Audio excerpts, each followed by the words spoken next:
What's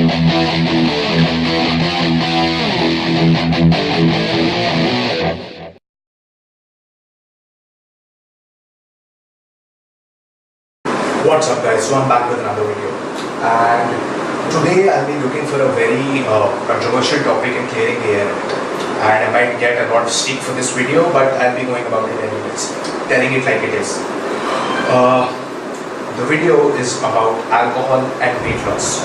Does it go hand in hand? Let's talk about what exactly happens when you drink alcohol and the status inside the body when you consume alcohol. So when you have alcohol, whether it be vodka, whiskey, anything, inside the body has a tendency to process alcohol first rather than the food or the mixer consumed with it.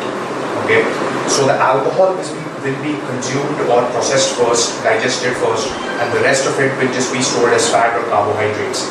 That is the main problem of alcohol consumption while dieting or on a weight loss. In alcohol's defense, why is alcohol overblamed for weight gain?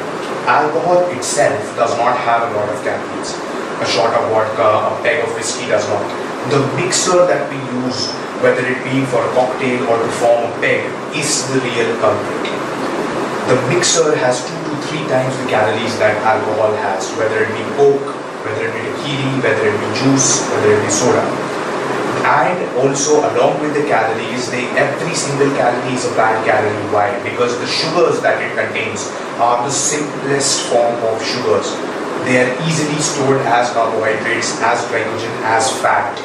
So that is the main reason, because what you do when you go out to parties or you have drinks with your friends is you have snacks which are chips, nachos, fried things, and you have the mixers. So you have the bad sugars going in, you have extra calories in the mixers going in, and you have extra calories in the fried stuff, in the chips and everything that's going in, the processed food that is taking along with it.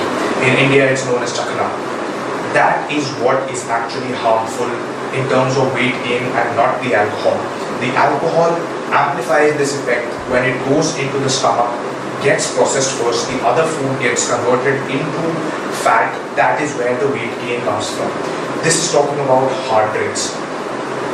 When we look at the pro side, if you can minimize it and control it, 2 to 3 drinks of wine per week or even a 30 ml peg of whiskey is known to increase your good cholesterol or HDL levels in human beings. But what happens is when a person actually likes alcohol, it doesn't stop at 30 ml or 1 peg.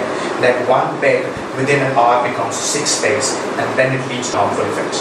Now I am in no way trying to promote alcohol or trying to will you on to have alcohol. I am one of those people who has absolutely shunned alcohol right now. I avoid it as much as possible. I used to have it on a pretty regular basis. I also developed a kind of a beer belly because of my liking for beer, but I've actually shunned beer. I have made even hard alcohol very, very rare.